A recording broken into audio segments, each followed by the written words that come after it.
So welcome everyone to our second webinar in this exciting series focusing on the circular economy learnings from our 2023 European study tour.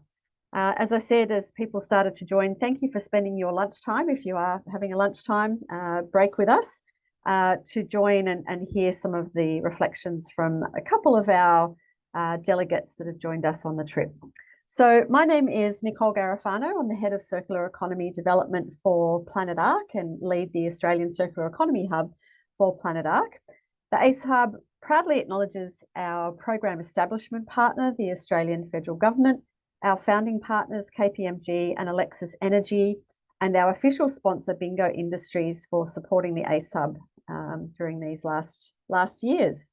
Our mission is to facilitate this transition to a circular economy in Australia by providing the national reference platform for circular economy knowledge and collaboration for Australia and increasingly elsewhere across the Asia Pacific and globally. Before we start, I would like to acknowledge the traditional owners of the lands on which we're all calling in from today and pay my respects to elders past, present and emerging. Today, I'm excited that I'm actually joining from the lands of the Gadigal people from the Eora Nation, taking a break from Jagera and Turrbal lands in Brisbane. So today's event is very exciting. It's the second webinar in this series, which we've titled The Gifts of Circularity. And this name was actually created by one of our delegates and one of the folk who we were hoping to join with us today, Hayley Jarrick. Hayley is unfortunately unwell and won't be able to join us on the session today, although she may well pop up and surprise us, but unfortunately we might have to put Hayley on to our next event in the series.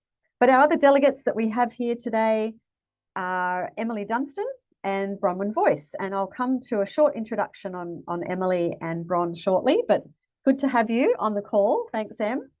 So before we go on, I just wanted to note that this event will be recorded and will be available on our YouTube channel in the coming week, all being well, certainly before Christmas, so that we can share that with anyone who wasn't able to join us today. The link for the recording will be added to an email, which we'll send out with various links and resources, etc., that might be identified during the session today. So for this event, we're going to be using the Q&A function in the chat. So if you can log your questions there as you think of them, and then we can certainly come back to those when we're ready. If we don't get to all of the responses, we'll look to provide some grouped responses to questions with that email that will go out with the link shortly. So we've actually allocated 75 minutes to today's event. We might not need all of that if Hayley is unable to join us. We had allocated 15 minutes or so for Hayley's presentation, but we'll see how we go. We might have such a great discussion and lots of great questions from all of you. We can certainly use up that time. So if you've joined us for the first webinar, you would know that these learnings that we're talking about are informed by our study tour arranged by the ACE Hub and Planet Arc, which took place in May and June of this year. It focused on the World Circular Economy Forum in Helsinki. We were grateful to be able to receive invitations to attend that event, but it also included a week in the Netherlands with the locations that are highlighted there in green, with all of our delegates, and also with time we had some time in Sweden and broadly in France and in the UK with Planet Arc's Chief Sustainability Advisor and co-founder Paul Clemenco and myself. In order to mount such an exciting agenda, we received incredible support to organise the tour in collaboration with a number of partners, including the diplomatic missions of the Netherlands and Australia, Business Finland and Australia, the Swedish Embassy and the Swedish Australian Chamber of Commerce in Australia, and our own Austrade and DFAT, both in Australia and in Europe, as well as many numerous contributors who shared their time and their experience with all of us throughout our weeks away in Europe. Thank you to everyone that contributed to create this event. But these events that we're doing here with our webinars are all about the delegates, and shown on this slide, each of these individuals had chosen to invest their time and their resources to be part of this incredible learning experience. And we were so blessed to have this group of individuals that brought so much passion and knowledge to the experience. So the series exists thanks to each of these individuals sharing their reflections, and who we have today are highlighted there in green. So Bron, Hayley and Emily. And the objectives of the tour were these. Essentially, it was really important for us to reiterate what these objectives are. Essentially, it really focused in on wanting to understand where countries are that are ahead of us on this circular economy journey and what we can learn from that to bring back to Australia and adopt in our organisations here, and certainly to have discussions around policy. We had a number of subsectors, which you'll see on the left-hand side there. So it was a busy time, not a lot of downtime, not a lot of exploring, but certainly well appreciated by everyone that was involved. So I wanted to just start off with a very short introduction. Now, I just want to also say that if you are not connected to our wonderful delegates on LinkedIn, you should really be. And that's where you'll get a lot more of the extensive bio and the level of interest from each of our delegates. But for today, a very short introduction so that we can get into things. First off, I just wanted to introduce Emily Dunstan, who's the Chief Growth Officer at Sustainability Victoria. Emily brings a really interesting background. She started out in zoology and animal behaviour, but Emily has spent over the last 16 years working in education, science communication, behaviour change, insights, strategic planning, and social impact. And I tell you, Sustainability Victoria is absolutely blessed to have Emily on their team. We also have Bronwyn Voyce, and Bronwyn is the founder of Civic Futures Lab. And what Bron does is it's an impact lab helping leaders make sense of complexity, navigate uncertainty, and deepen their impact, organisations' impact in tackling climate change and using circular economy business models as part of those projects. So we're grateful that we've got Emily and Bron joining us today. So to get started, we're going to be sharing reflections on the key insights from the experience overseas.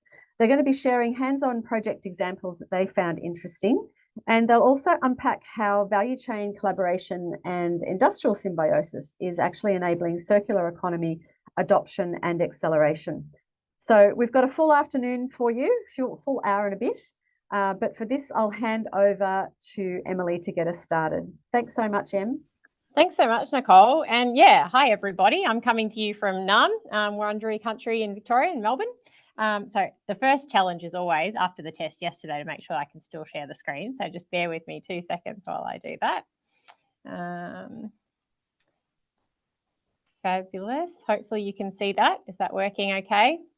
Yep, that's great. Thanks, Em. Amazing. Fab. So, and yeah, sing out because I'm juggling a few windows here. So if I miss a question or something, feel free to pipe up, Nicole, as I go through. So as Nicole said, I head up Sustainability Victoria's Strategy Research and Growth Group.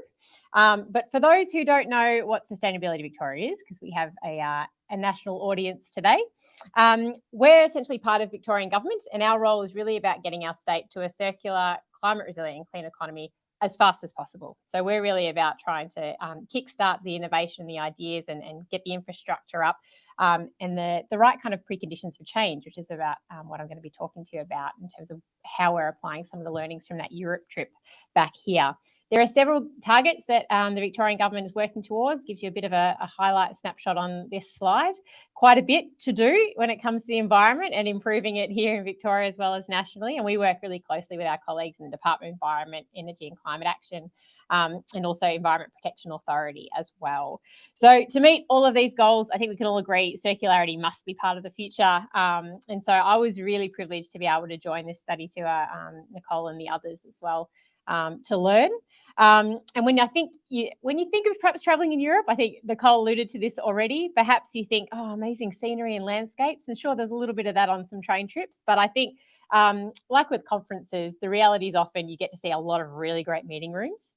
And so the gold that you're finding here is really about the people and the insights. And I think naturally being part of government and the public servant that I am, I was really keen to learn from the departments and the municipalities around Netherlands and Finland in particular, and understanding what's kind of working for them and also some of the struggles that they've had. And I think the fact that they've been doing this work for so long already is a boon for us because we get to avoid repeating any mistakes and when we can learn. And I think I was really humbled by just how willing they were to share everything that's going well and also some of the things that have been a challenge for them over the last few years too. So that was fabulous.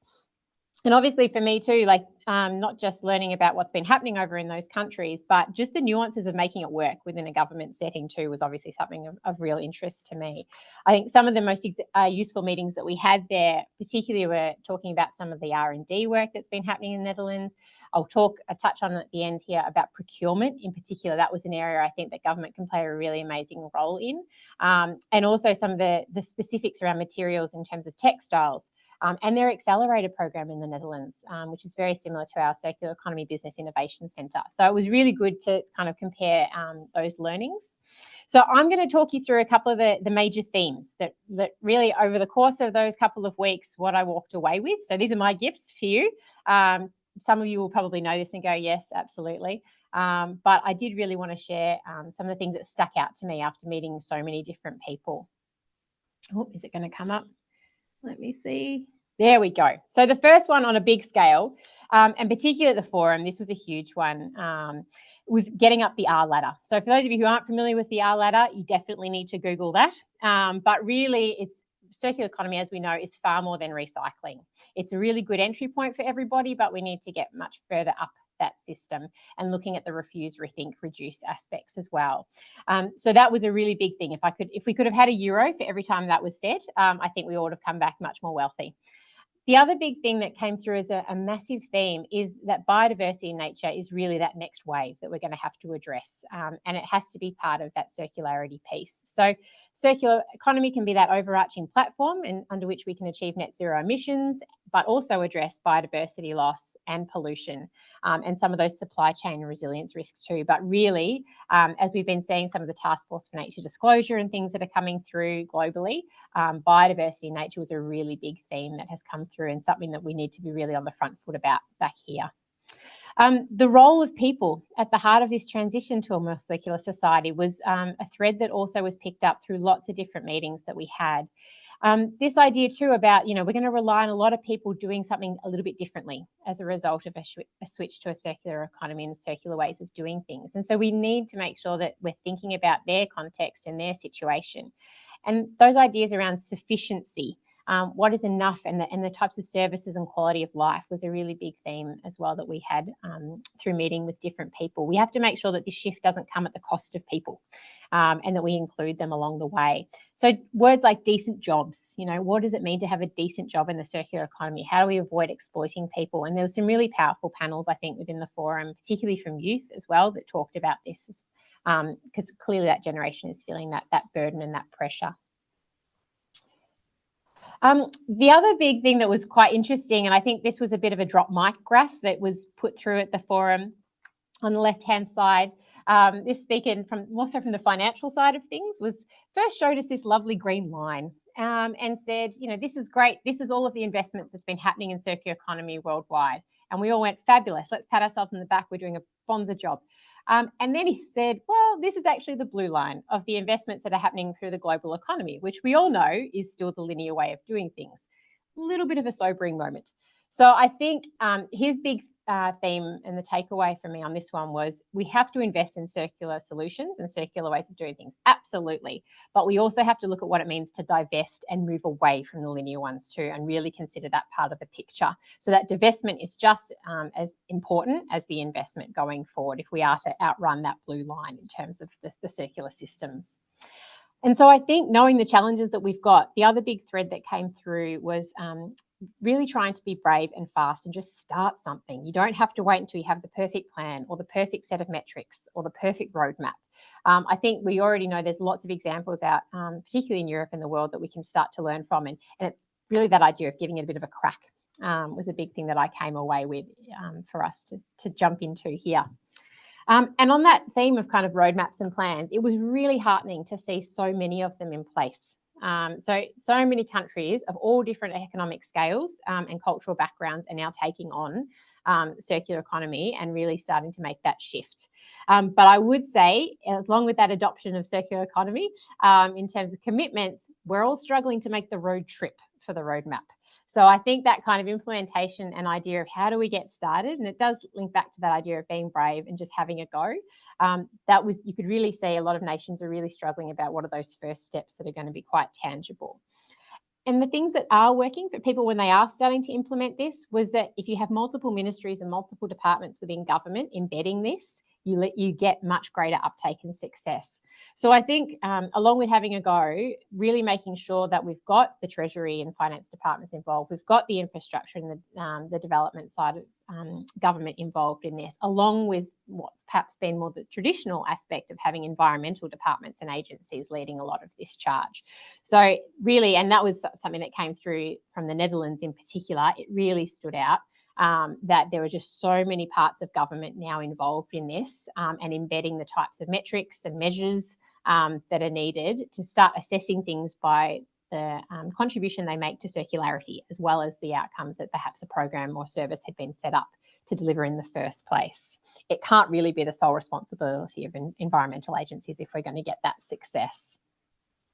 So that was huge. They were the kind of big things that I walked away with and brought back to SV. I think most of you who are probably on this call will be familiar with a diagram or a similar version of this from the Ellen MacArthur Foundation in particular. Hopefully it's familiar to you, but it's been doing the rounds, and this diagram has also been really important to us in terms of how we're thinking through what SV helps with here in Victoria. We know that there's a great amount of momentum now going on the energy side of things, those 55% of emissions relating to how we source our energy. But really, it's this 45% that circularity can really help address some of the challenges for. We want to make sure that shifting to clean energy sources is not going to be creating new environmental problems along the way. So how do we think through the materials and the ways that we're building things for even just wind turbines and solar panels to make sure that we're not contributing to other environmental problems? So this has been a really big focus for us over the last year in terms of where do we divert our attention and really start to make sure that the 55% is not contributing to another 45% over here. So as we've learned more about circular economy, I think one of the other big things that has come through from all of this, and I missed out on meeting with Jacqueline Kramer, but I've been reading up on her stuff quite a bit, and I know Nicole can probably speak to the meetings that she had with her, but the role of a transition broker was something that was spoken about quite a bit in the meetings we had, and quite formally in terms of the Netherlands in when they give out grants, they actually require transition brokers to be involved in that process. You as a company or an innovative kind of entrepreneur, you need a broker in place to actually help play that third party objective supply chain kind of link up role. But for us, really, that idea of transition broker has really resonated with us in terms of our role at SV too, and this idea around creating the preconditions for change. So what are the things that we can put in place in government to make it easier for those sorts of things to link up? So the socio kind of cultural changes that we're requiring, the people side of things, creating the markets, testing and trialling the types of products that we might need out there, and doing some of the de-risking work for business as well, and in partnership with academia. And of course, the research and tech is a big part of that too. So really, this diagram that's come from the Kramer paper in 2020 has been really useful for us alongside with that 45-55. Because a lot of this work is actually BAU for SV anyway. It's just been depending on the topics that we've worked on. And so this has really been, perhaps giving us some confidence in terms of stepping into that, that brokering role going forward. And so to come back, and I promised Nicole I'd come with some specific examples of the things that really resonated, I think. I did want to touch on procurement because I think government can play an amazing role in procurement. We certainly saw that within the Netherlands government, not just in our own purchasing as you know, we're a huge buyer of things when it comes to building stuff and getting products into government and all the services that we provide, but laying out what's best practice for procurement for others to take up and learn from as well. And so things like the social procurement framework exists in Victoria, and it's a big part of how we do procurement for our own government needs. Covers a huge range of criteria. And we've also worked quite a bit on helping local councils here at SV improve some of their procurement practices to be more circular. And so we have this great thing called the Buy Recycled service and directory, and it gives you a bit of an example. And it is interesting because I think for us, we've really tried to grow the amount of recycled content being used in big build projects. There's some great stuff happening in terms of our Recycle First policy down here in Victoria, having minimum amounts of recycled materials in our roads and our paths. But it was amazing to see in the Netherlands just the strategies they had. And I just wanted to touch on a couple of those examples. So they have some focuses on, when it comes to circular economy procurement, narrowing the loop, slowing the loop, and closing the loop were the 3 frames that they talked about. And to give you an idea of what that means, really, they can avoid building some things in some instances. So do we actually need another road? Or do we create bicycle highways and we encourage the use of public transport to avoid the need of the road altogether? Or do we use the big highway we've got already and we find ways to actually have 3 lanes instead of 2, and perhaps we lower the speed limit a little bit? But overall, when it comes out on balance, we still get as many people going through and using that. So everything that you do not build is the most circular solution. That was a big phrase that we heard from that ministry in particular, which really stuck with me. And that idea too of reuse, like really making sure that if I need to build a bridge, or in Netherlands, dikes are a big thing in terms of the different kind of canals and things that they've got going on there. If you need to build one of those, well, they have like a government eBay for that, this kind of equivalent of, all right, you want to build a bridge? Well, check what we've got on the books first. And so going through the materials passport of those, looking at what state it is in, what materials we use, the dimensions, how things can be disassembled. It was amazing just to see that all those things were readily available so they can start to take them up. And obviously there's regular inspections and a whole lot of safety involved in that. The other example which really stuck out to me, which was quite funny too, is this idea of rejuvenation cream being added to asphalt. It's a niche thing, but it really stuck with me because I think being able to increase its lifespan by 4 to 5 years, and roads need self-care too, particularly at this time of year. That's a big theme. So adding things like that to road bases so that you don't have to replace them quite as often was fabulous. And the final example I'll leave you with was this idea of temporary buildings. They had to build a court of justice in Amsterdam, and they talked through this example of building a building that was absolutely designed to be disassembled, broken down, and then repurposed and rebuilt somewhere else. So it was amazing, I think, just to see how many different examples they had under those different strategies about the types of materials they use, whether they need to build at all was a big thing for me. And I think really embodied that idea of getting up the R ladder.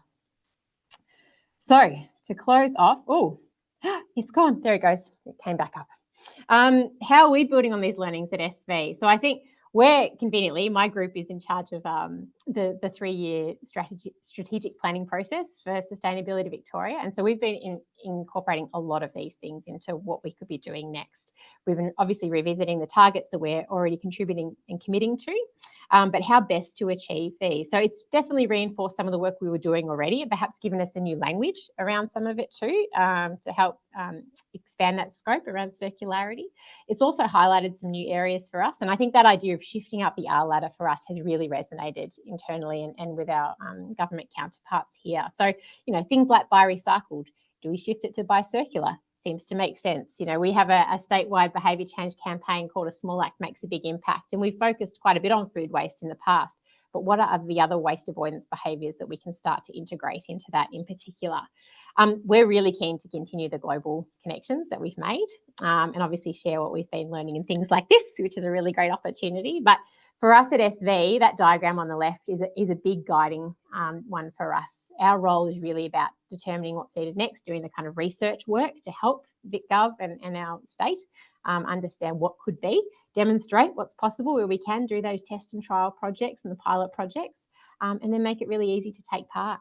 So that's been, it's been incredibly powerful to go on this study tour and see where it's actually kind of integrating now into an actual 3-year plan for us, which is still in development. But exciting stuff. So I'll leave it there and I'll pass across back to you, Nicole.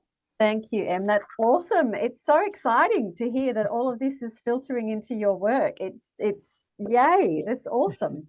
We'll obviously be watching, waiting with bated breath until your strategy is complete and in public domains for consumption. But really exciting to see. I've made lots of notes from what you just said, so we'll come back at the Q&A and see if we can come back to those. But thank you for your efforts in putting that in.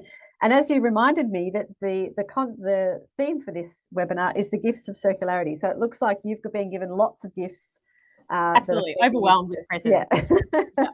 Awesome. Thank you, Em, so much for your presentation and for coming along. Okay, over now to Bronwyn Voyce, who's going to be sharing her experience and how this has informed some thinking around how industrial symbiosis is a really important tool to be able to drive an acceleration towards circularity. Bron's joining us from an international destination today, so hoping that the technology is working on her side to deliver this. So Bron, over to you. Hopefully your camera will pop up shortly. And we're not hearing you or seeing you, Bron. Hopefully your connection is still there. Hello. Oh, I can hear you. That's awesome. We can hear you. I'm so sorry. I'm getting booted out right when I'm about to jump on. Apologies. Well, thank you. I'm going to hand it straight over to you. Thanks very much, Nicole. And I will apologize sincerely in advance if I have connection issues or if it just boots me out. I'll do my best. Hopefully I'll kind of maybe speed through it, just use the internet connection as quickly as possible. Delighted to be here, and thank you everybody for joining. I'm joining from the, now I'm probably going to get this wrong, the Mamanwa and the Suriganon lands. It's the, I'm in Siargao, an island in the Mindanao region of the Philippines, and super excited because on Friday I'm attending Local Hub, which is an academy and a region place for the island where they look at accelerating circular economy on this little beautiful island. So great to, and Nicole, you've got plenty of experience in small island nations, so I'm sure we'll have plenty to chat about after this trip. But we'll just pop to the first slide. Thanks very much. So I'm just going to sort of start off probably where Emily finished. I think it's a really great way to sort of, that her lens is really from, you know, what's government's role and what they're doing at Sustainability Victoria in terms of embedding the lessons learned and the insights. To then think about, well, what's the role for industry leadership? So some of you may know I am the chair of the, also the chair, sorry, of the Industry Task Force for Circular Australia. So my thinking is really around how we sort of start to bring these practices into the commercial space. Sure, there's a very central and core role, in my view, for government to play both at national, state and local level in thinking about the policies and the procurement practices to enable, to, you know, support and accelerate both private sector and public sector investment in circularity. But also, I think, you know, coming from a bit of a more public sector background, we don't often like to necessarily wait for government policy. We might sometimes be in a little bit more of a hurry and want to get things done at a different pace. So it really is, I think, when we think about circularity and the lessons, I think, from the Dutch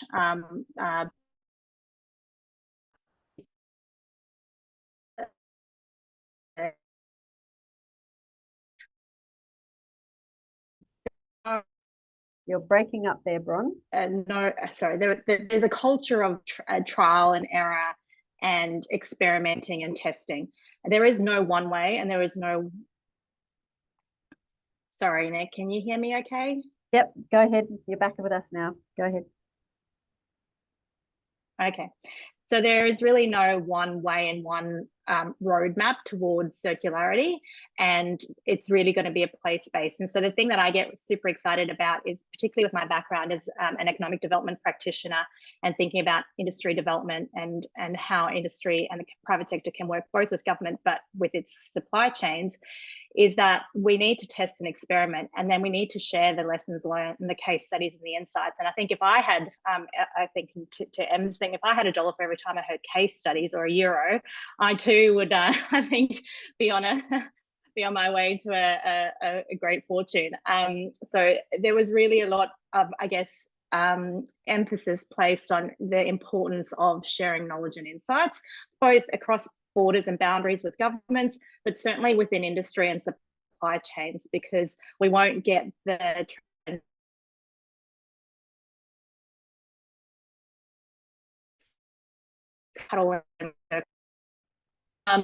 looking at the role of industry from that diagram that Emily said around, you know, checking what is needed. So while government policy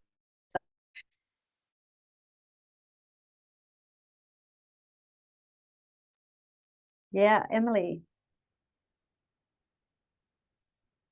Ron, your sound has gone. Okay, can you hear me now? Now we can hear you. Yep. I'm going to drop the video. Sorry. Okay, that's okay. Em, did you have a question? Yes. No, I was just more saying maybe we turn off the video, but it's all good. Ron's onto it. Okay. Sorry, and I apologize, everybody. I will sort of rush through the next few slides so that you can get a better connection with the panel. So the insights and the ideas part. So certainly, while government has a role, industry also has a really great role. They know the sector, deeply, or their core business, and so thinking around what is needed next, that leadership can also come from industry. We don't need to wait for government policy. We don't need to wait for a roadmap necessarily. While that will provide some instruction, some direction, industry can also start to act now. Demonstrating what is possible. Again, that just goes to my point with regards to case studies.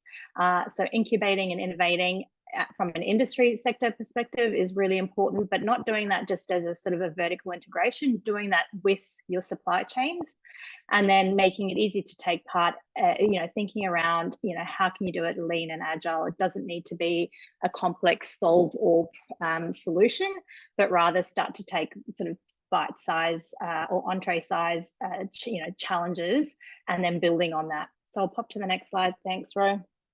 So one of the core things, and I'm going to just sort of be bouncing back to Emily's comments before, is that there is now this greater sense of urgency with regards to finding credible pathways to net zero.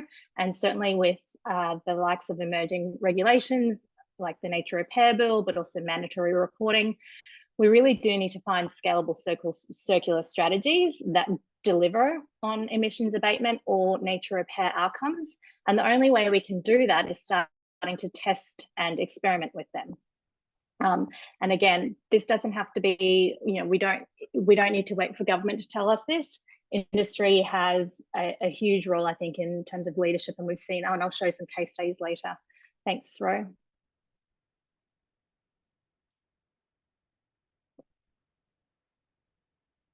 So the options to me, I guess, in terms of some of the examples provided in the Netherlands, is we can either wait for regulation and policy, which may be a little way off, but also there's a greater urgency to act now because of emerging regulation in other arenas, whether it's through safeguard mechanism or mandatory reporting, but thinking around how we create a better or lessen our environmental impact, we can lead from the front. Thanks, Ro. So I just wanted to focus in on this Moonshot program because it was I particularly liked it because it brought in all of those themes that I talked about in that first slide. This program is by it's run by the Snellinghuis, which is part of the Dutch government, and essentially the program is part funded by government and part funded by industry. So I think the core thing for that is that industry needs to be willing and ready to put money on the table, but also there's a view, I think, that based on the evidence from the Moonshot program, that industry see commercial value and competitive advantage in participating. So the other part of the Moonshot program is that they mandate that each project that's part of the program must use a transition broker, which again Emily touched on before. And that's really around ensuring that there is that sort of that broader systems thinking embedded into the process. So I'm focusing on the Moonshot program, not necessarily to say that we have to replicate this, but rather just thinking around structurally how this seeks to address systems change and the role of industry in contributing to that dialogue and leading that dialogue and testing the hypotheses, so to speak, and what's open your mind to sort of what's possible. So they have a very sort of targeted focus and also very clear about sort of who it's not suitable for. So it does need to be specifically around solving complex value chain issues. And if you pop to the next slide, there's some examples of, they've got about 20 on their websites. I've popped a link in there, which I'm sure the slides will be shared. But they're looking at textiles, chemical recycling, circular wind farms, mattresses, there's plastics, there's horticulture, there's floriculture, there's a whole range of Moonshot programs that have been run through this. And the reason I'm sharing this again is because of that sort of previous comment that I've said, which is it's so important to share these case studies, share the lessons learned, and share the thinking. If we can pop to the next slide, thanks.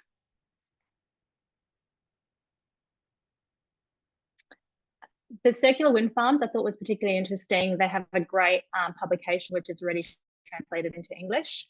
And even if it's not a target or a core industry that you might be interested in, I think the documenting of the process, as well as how they've structured their thinking around circular action, value chain collaboration, circular sort of policies and strategies for government.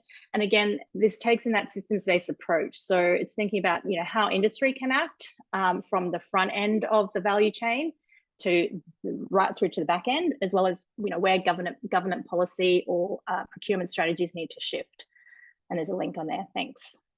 The second one, the second moonshot I just wanted to highlight was the circular floor covering project, which I think in part, this to me is where I see the golden opportunity for Australia, and particularly for sectors thinking that are already sort of started their journey around circularity, general packaging space. So thinking about design and what you're bringing to your value chains or your supply chains, thinking about how you know, conversations with your suppliers, whether they're sort of national or multinational companies, around what would be a good design for end of life in the Australian context. And then also providing that feedback and input into, you know, government, whether it's through mandatory, voluntary, and extended producer responsibility, or future sort of policy and guidelines. The design guidelines I just wanted to highlight also because in the EU they have adopted a eco-design directive which mandates eco-design principles embedded into any sort of imports. That while that might be a long way off potentially for Australia, it's certainly going to affect the sort of the global market when it comes to products. And I wanted to just highlight that because I think it's really important for industry to be thinking about that, particularly if you're in the consumer goods space. Thanks. And finally, industrial symbiosis. There's a moonshot case study on this one, moonshot number 15. And I wanted to highlight this because, again, it brings together those ideas that I talked about at the beginning around place-based approach, thinking about an asset-based approach. So what is it that we have in our local ecosystems, our local businesses, communities, our regions that can support a collective approach to essentially competitive advantage? I think that the Bega case study is probably one of Australia's leading sort of in thinking around this symbiosis and how place-based or geographic proximity and the synergies that exist between industries can start to create new opportunities and competitive advantage. Again, I bring this back to my background in economic development because I think it's while, you know, there's the impetus which I highlighted before around climate impact is there and real and important and will only become more urgent. It's also around new commercial opportunities and competitive advantage and comparative advantage for regions as well.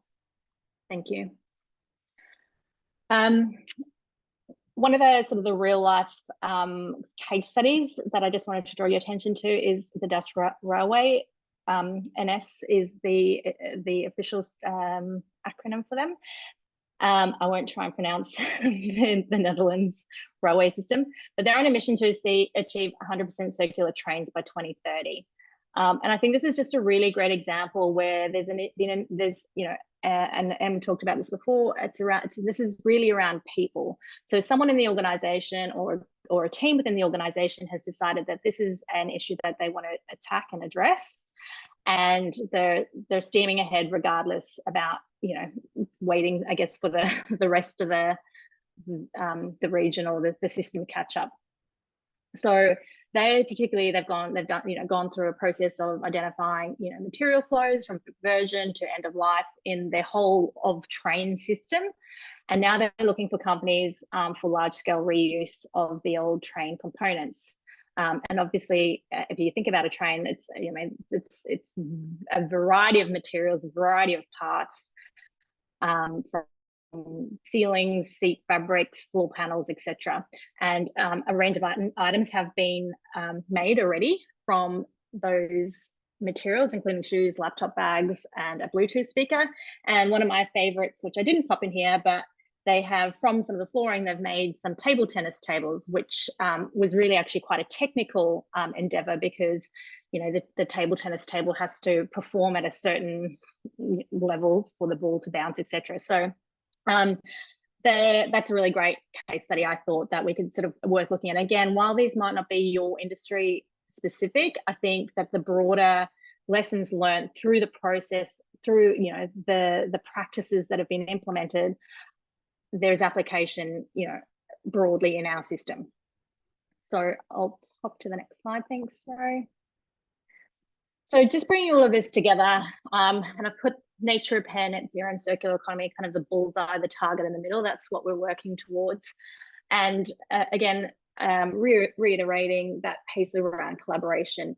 This is really a people problem, or a people opportunity, I should say, because essentially what we need for the systems change, or the systems acupuncture, as the platform for accelerating the circular economy, like to refer to it. Thanks also very much, Nicole and Planet Arc, for getting Ramona to talk at your recent Circularity conference. That was really great. So this idea of systems acupuncture, if you think of what acupuncture is sort of, targeting a bit of a spot that has then a ripple effect across the body, so to speak. And so if you think about, again, these, the Moonshot programs, they're focused very much on transition and genders. There's a really specific pain point that's being targeted. And if we start to do that in collaboration with our value chains underpinned by quality data and metrics, and then thinking about both the place space, the geography, and I guess the broader system, whether it's the policy and reg space, individual, organizational, or regional capability and capacity, what tech and innovation or digital capabilities like Industry 4.0 are required or exist, as well as infrastructure and logistics. So whether that's processing or manufacturing capability, you start to bring all these together and you can think about the solution holistically. And then really the job from here is to trial, to test, to pilot, to experiment, and to share the lessons learned. So in that vein, I'll just go to the final slide. And I guess the back of what Sustainability Vic is doing with the knowledge. This is what I have done with the knowledge. We've just recently launched a program in collaboration with the New South Wales EPA called Circularity for Climate. And essentially it's taking all of these ideas around value chain collaboration, case studies, place-based approach, and industry solutions or industry leadership around solutions, and essentially running a challenge to help value chains across Australia, but also with a specific focus in New South Wales, think about what are some of the solutions or the circular principles that they could be adopting, and working out who needs to be around the table to help develop that solution, test it, and then most importantly measure the impact that it has, or the emissions abatement, or the carbon avoidance outcome, or the nature repair outcome it has. So it really sort of practical. It's a test, it's an experiment. I invite anybody that's on the call or in your network to take a look at the challenge. It's launching next year. We have EOIs open right now, but it's really, again, thanks to very much to Planet Arc, the ACE Hub, and the amazing delegation that was that they've arranged for us in the Netherlands and the EU, as well as the World Circular Forum, for bringing all these ideas, these lessons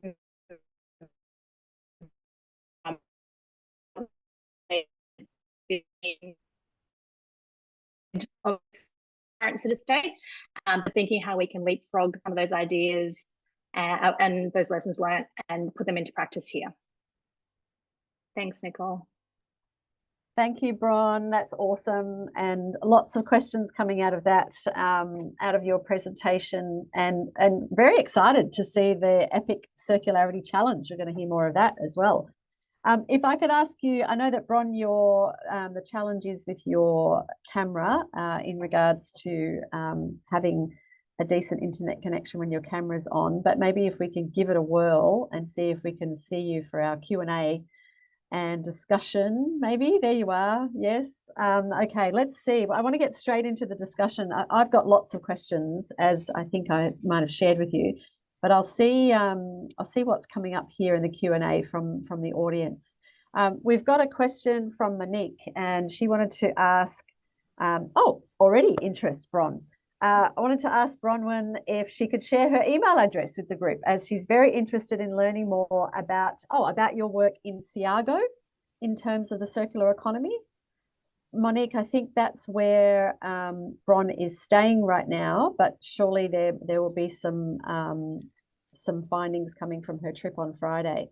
So we can certainly get back to you, Monique, so you can have a discussion with Bron on that.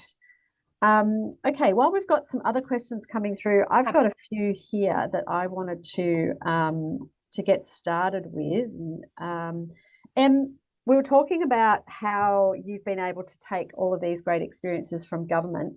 How do you see not just the different levels of government within the state government of Victoria, but how do you see these various levels furthering the circularity across levels of government, like where you've got national approaches versus state? How do you see all that unfolding? Yeah, absolutely. So I think we're probably, the nice thing is that we're seeing some of that already. So there are certain things that definitely at a state government level we're less able to do. And as you know, like we're in a global economy, and we have a whole lot of big businesses and the types of people that Bron works with that aren't state specific. And so we do need that national leadership, which has been really heartening to see the Circular Economy Advisory Group, which I know Paul, part of Planet Arc, is a member of, working with Minister Plibersek and looking at the different kind of themes and topics which they talked about at Circularity a couple of weeks ago. And I think something like that is fabulous, because I think it sends a really strong signal as well to the different players involved in this, that this is where we're heading. And also, just when you do have things that are happening globally, like the nature and biodiversity disclosure stuff happening around finance, for example, or even the regulations happening, the shifts happening in the EU, as Bron alluded to, we are going to be affected by those. So we can either grab the opportunity ahead of time and use it to kind of drive some good stuff here for ourselves and for our communities, or we can just wait to be forced and have those supply chain effects ripple down to us. So I think it has been really important, I think, federally, to have that leadership and talk through some of those topics. And where you see things like extended producer responsibility schemes, stewardship schemes, where you do need that kind of bigger lens, I think that's a really important role that federal government can play. In terms of the state and then the local, I think there's probably a couple of things. I think federally, having that consistency is really important. And then I think state-wise, having the collaboration and really making sure that we're putting it into context. And so that's where local government works really well with state government, I find too, where we can actually say, all right, if this is the sorts of shifts that we're needing within the Victorian context, how does that look in Bendigo or in Mildura or the smaller town? And so they're going to have that place-based knowledge, the insider knowledge about what's going to work for their communities, and that idea of, you know, people at the heart of this transition. It's actually going to be local government that's going to be really, really important. So yeah, I think we kind of have this lovely role of kind of working through as a bit of a conduit too, and try to do some of the work that perhaps local councils and local government can't always get off the ground, and where we can start to pull together industry and business alongside with council and community and around particular topics or materials or sectors, and get that collaboration happening. That's a real role that we can play as well, as well as setting the local regulations. But regs take time. So I think, like Bron's message too about, like, you don't need to wait for the regs to start. Absolutely. Just get cracking. I think all the signals are happening now that this is moving. And I think one of the exciting things for me, oh, sorry, Bron. That's okay. Sorry. Can you hear me okay? I'm so sorry about this. Yeah, and I think that's the exciting thing about not just the challenge, but some of the like the Moonshot program type programs, because essentially what they help government do is understand where one policy or transition agendas or areas should be, you know, where the priorities should be, but also where the roadblocks say. So if it's like section 54 of Act blah says you can't take this product over that line in the sand, then, but doesn't actually make sense when you're thinking about it from a circular economy perspective. If you're looking at it purely from a waste perspective, that might have made sense in the past. And so I think that's really why the industry experimentation, but also having really good relationships and having government around the table when we do that, to help that broader systems change sort of, I guess, that accelerate a little bit more, so that that's where those shared lessons and understandings are really important, not just for industry to commercialize ideas quickly and reap the benefits of their investment in a commercial sense, but also for government to learn in a collaborative way how they can improve policy and regs, so that it creates the environment for that innovation. Yeah. I think there's some interesting bits on that. So, for example, taking the state government policy in Victoria, I did a little review myself of where does circular economy exist in municipalities in Victoria, 79 councils. And it was exciting for me to see that there was actually more substance, if you will, behind circular business model type language in decarbonisation plans and net zero plans than what there was in anything else. So I think that's an exciting evolution to see that local councils are actually seeing this opportunity in their local area. So to your point, Bron, around place-based and the potential for industrial symbiosis within precincts or localities, I think we've got that foundation there, certainly in Victoria. And I think the other part, to your point, Bron, around industry and seeing these opportunities, we saw last week the release of the national traceability framework from the federal government, and there's some good basis there from which companies. It's a voluntary framework; it's not a mandatory thing at this stage, but it starts to put that language in for industries to understand what's actually. How do we start talking about this? What do I need to be aware of? How do I ensure that the recycled content that I might be using, is actually traceable, etc. It kind of brings us to the point that Paul was making in his question. And Bron, you've answered this partly, but the question was, how do we outset as we ideate that we're actually reducing greenhouse gas emissions if we are using increased recycled content? Basically avoiding the materials with higher greenhouse gas emissions versus the recycled to virgin sort of conversation. And Bron, you've put in here that that's a reason why you're launching the challenge, which is excellent. But I think it also identifies the increasing value of life cycle analysis. Em, I don't know if you've got any thoughts with your absolutely. process. I think though, having those sorts of principles about when does it make sense to and I think the R ladders are really probably the thing that has resonated with us because it's practical. So coming back to the Dutch example, do we actually need to build the thing in the first place? Is there a service instead of a product? And so then if we are starting to go, okay, we do need to build it, how do we make sure that we are using the right kind of recycled content and the processes involved in that, so that we're not just doing recycled content for recycled content's sake? And so there are instances when we've been chatting too around looking at that full life cycle. It doesn't make sense sometimes to replace a really good electric heater, for example, if it's working quite efficiently for a heat pump at the moment because it's the new whiz bang thing. But as time goes on and perhaps when that thing finally carks it, then it's the right time. So I think there's definitely this kind of on that kind of macro level, we need to work out some good principles that people can apply as to when to replace, when to use this type of content versus that. And I think, that having the data available to be able to help people make those decisions is definitely something that we're looking at as well. How do we get that in front of people? Because it's an easy thing that we could just shift to a whole lot of recycled content and creating those kind of problems that perhaps we don't need all that much. It keeps that linear, we're just taking that linear approach, but just replacing the virgin with recycled. And so we always need to ask that question about, do we need it in the first place? Exactly, that's the point. And it relates to Alex's question that's come through on the Q&A. So please pop your questions in the Q&A if you have them for Bron and Em. Do either of you, both of you, think that reducing is something that can be easily adopted by Australian industries? Maybe starting with you, Bron, with your industry hat on. Do you think reducing is something that can be easily adopted? I guess it depends on the industry, I suppose. You're on mute, Bron, if you're talking to us.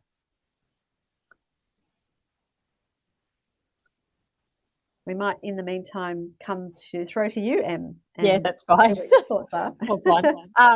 So I think absolutely it can. So I think and this is coming back to this idea of a lot of this is at the heart of it, a people issue. So whether it's someone changing their ideas and the ways that they've been doing things in a business. And so really understanding what's driving things for them. And so there is going to be some nuance to Nicole's point about the particular sector, particular supply chains, whether you do have something quite local that you can actually have more influence perhaps on versus if you're part of a major global supply chain, that is going to be a bit trickier to do. Absolutely. But absolutely it's possible. So we are seeing those things happen. And so having some of those leaders and letting us know what's getting in the way for you, I think is going to be really important. But I came away really hopeful actually from the trip that those things are absolutely possible. Yes, great. If government in Netherlands can kind of have an eBay for bridges, I just kept coming back to yes, absolutely, we can do this. Yeah, absolutely. Yeah, and I think that there are some good examples, and it's a really difficult question to ask. To your point, Em, do we need that new road at all? Let's sort of consider that. Yes, we could use recycled content, to create barriers, road surfaces, etc. But do we actually need that new piece of road built in that way? Could we actually adopt a more of a public transport approach, or just designing things differently from the outset, which we know is principle number one. So Simona has asked if we've got any examples of best practice from Europe in the repair and reuse space. Did either of you have takeaways? Well, I guess we've talked about the bridge bank, so that's one for reuse. But anything on repair? I'm trying to think I'm trying to think too. I had Bron. Sorry, I had a case start, and I'm so sorry for the user experience for everyone on the end of the line. I'm getting 25% of what's the content discussion. One of the, and I won't say this right, but it's spelled ROETZ, root spikes. And essentially they're taking used normal bicycles and electronic bicycles and repairing, but also making what I understand are designer bicycles, which if you're in Amsterdam, it's probably, there's a high demand, I would say, and also a high volume of supply, an ongoing continuous volume of supply. So that was one of the case studies around repair and reuse. Yeah, good one. And I would also just say, sorry, just on the previous question really quickly, I think that having those conversations with supply chains around what you would like to see, whether it's in product or packaging design, and understanding what your current capacity or your ecosystem capacity is to repair, reuse, recycle, or manage your products at the end of life is a good place to start. And while you might not be able to dictate to, say, I don't know, LG or whoever about what sort of your products are that you're importing for resale, certainly the EU directive is dictating to them what they want to see in eco design. And so I think asking for the same standards, but also speaking to whether it's your local members or at a state or federal level around those. Yeah, you just dropped out. Oh, Bron. So we might pass to Em to get any additional thoughts on those. No, the bike one was the one that, yes, thank you, Bron, for triggering my memory on that. I think the other building that was quite fascinating in terms of reuse of materials as well was is it Circo? I think it was like the ABN AMRO Bank Circle. That's the one. Yeah. CIRLCL without the E, because they dropped the E, they don't need it. It was the nice symbolism of that one. But they were fabulous in terms of actually literally fishing out old bicycles as well out of the canals and turning them into park benches and reusing bank teller uniforms to go into the fabrics that were used in the building. And some real decisions around, we don't need matching furniture in all of the meeting rooms, like things like that, so that we can actually source them secondhand and we can reuse them and repurpose them. So that was a beautiful building to just walk through and worth Googling, just in terms of how many different examples they had. And granted, the bank was trying to make a real point in building this to say we can reuse so many things and not just turf them. But I think that was the other one that stood out to me. All the way through to reusing wine vats to serve wine in the cafe. Yeah. That's pretty neat. Yeah, it's fab. Yeah. Great. Thank you both. Another question from Smith. What's being done to get the message into schools so we can ensure the next generation has that key understanding of reuse. That was something we didn't actually have a lot of opportunity to engage with school level, as in primary and high school level education. But Em, did you have any takeaways from the conversation?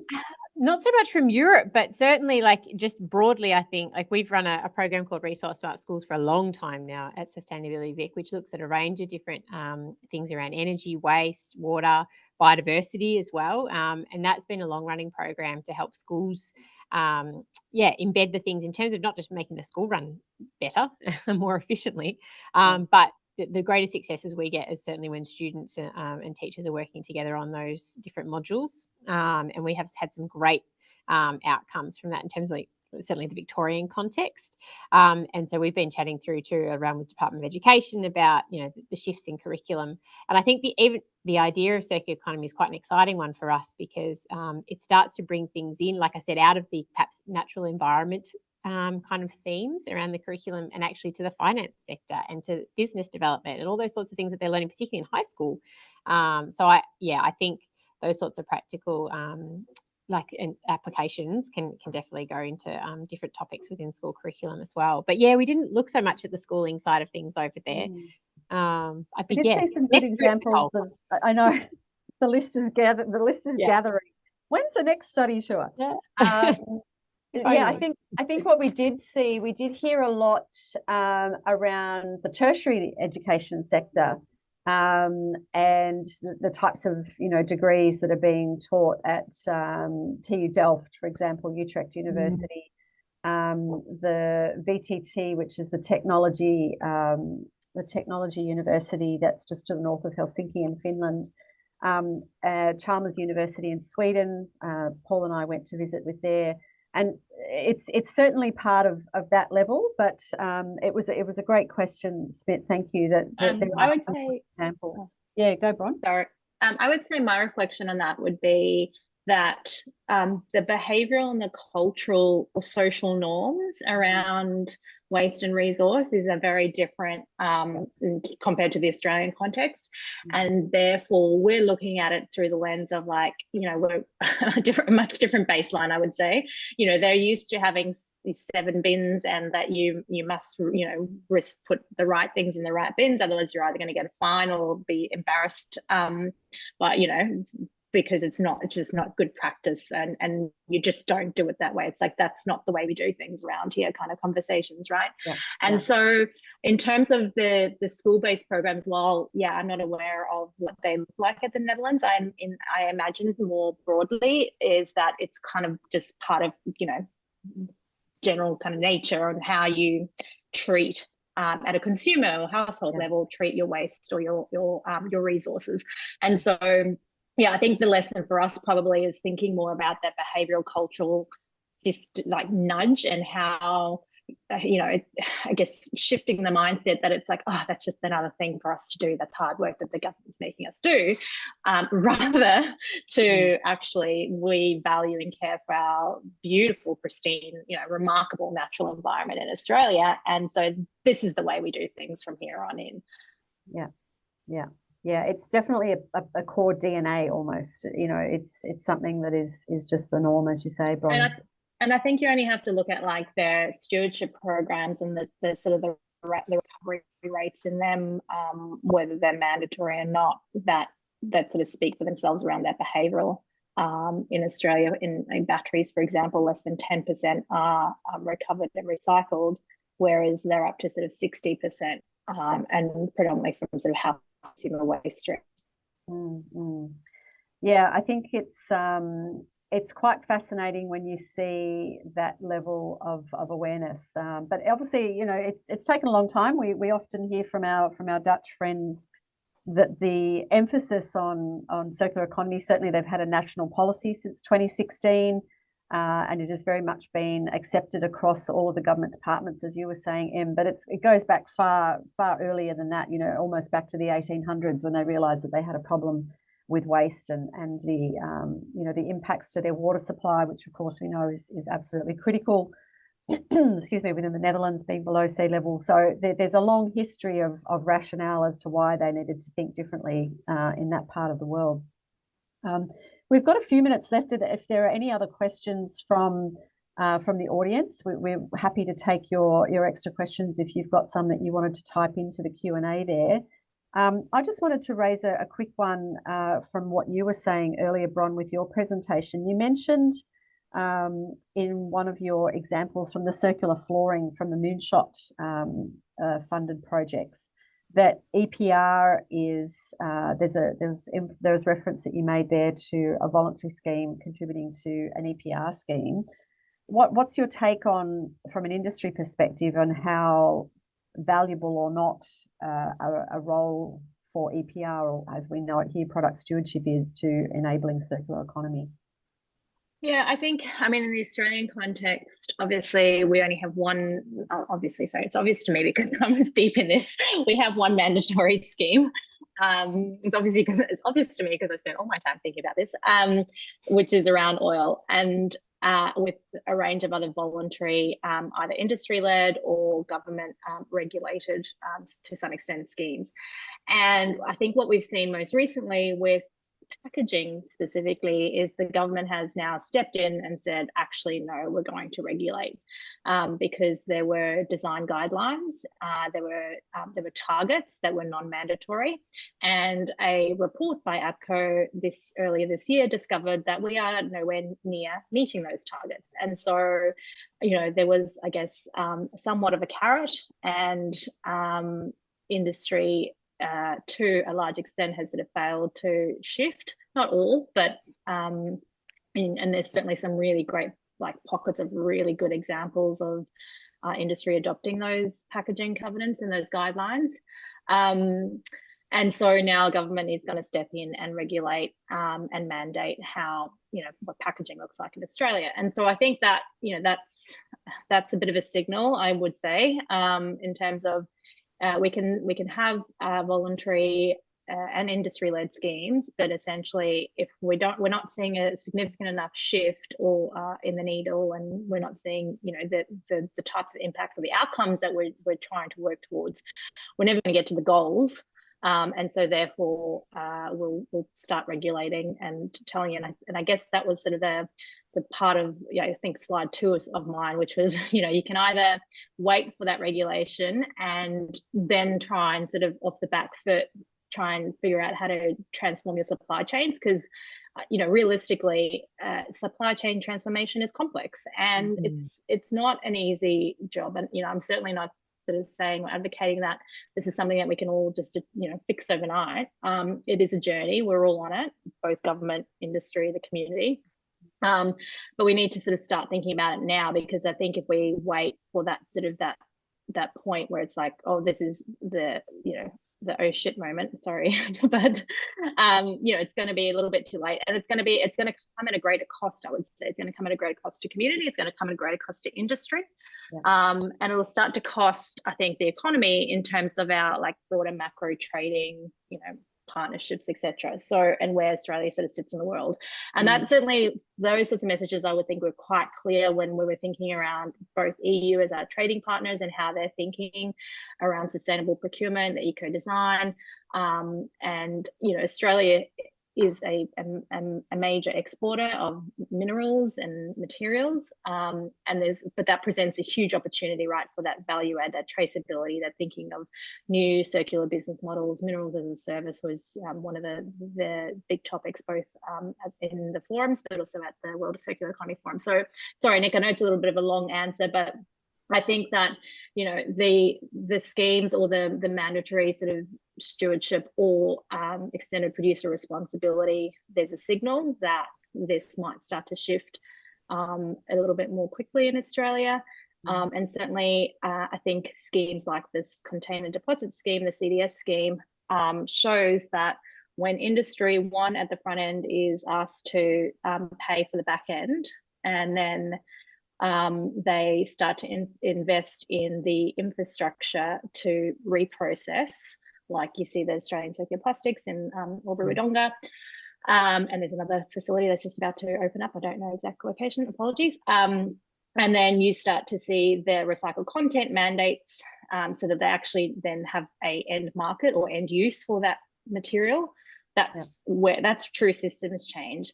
Yeah. And speaking to participants in that type of scheme, I think their message is actually give us the regulation or the certainty, government, tell us where the boundaries are or where they're going to be imminently, so that we can start to plan, invest, and think about how to do that supply chain transformation. So it's a little bit chicken and egg, I know, and I did sort of advocate for don't wait for government policy and regulation, but certainly, you know, that's why that broader systems, you know, hand-in-hand approach, I think, is required.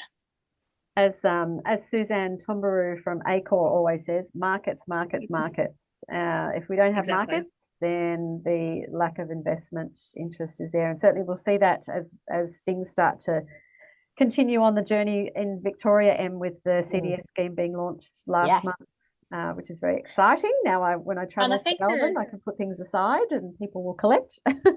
Very good. And certainly and I'll probably say it wrong, Em, and I apologise, the Ecologic IQ ID. Ecologic. Yep. Yeah, sorry. You know, I would say that's a really great, like big flag, which is not a red flag, but a green flag essentially around here is a way to create end markets for these materials. Yeah, absolutely. I'm going to have to end it there, ladies, for our wonderful discussion that we've been having. Thank you for both of your contributions and for dealing with technology joys over there in the Philippines, Bron. Thanks for zooming in, literally. We're really grateful that both of you were able to join us for the study tour, and that you've been able to put some time and effort in today to preparing presentations. I know these things do take time and thinking, so thank you for doing that. So round of applause to Emily and Bron. Listeners who are on the call still, please look out for the next webinar in the series, which will happen early next year when we all come back from a very well-deserved break. As I mentioned earlier, we'll have a link to today's recording for those not able to join us, and some of the resources that were mentioned. Emily and Bron have both got links in some of their content, but if there's anything that we find when we listen back that we'll add to that, we'll put that in the same email. So please register if you're not already registered for the ACE Hub newsletter, subscribe on the newsletter, and if you're not on the ACE Hub portal, please get connected to the ACE Hub portal, and both of those are available on acehub.org.au. If you could also do us a really big favour and answer the questions that will appear at the end when we actually click end on the webinar. We really appreciate your responses. They help us to guide what we want to see in upcoming events. Thanks to Roisin and Tam and Sam and the ACE Hub team more broadly for organising today's event. And thank you for joining, for hearing more from our reflections from our delegates. If I could take the last couple of moments and just say thank you to everyone who has participated in, contributed to, and supported events and activities from the ACE Hub throughout 2023. We are so grateful for your support. It's been a super busy year, and we've all been contributing a lot of great knowledge, experience, and practical action to implementing a transition to a circular economy. And we are sincerely grateful for your support. And may the holiday season coming up bring you some time to reflect on what's been achieved this year, and look forward to planning on what will be, no doubt, another busy year in 2024. So thank you, everyone, and do take care. See you next year. Thanks, Nicole. Thanks all.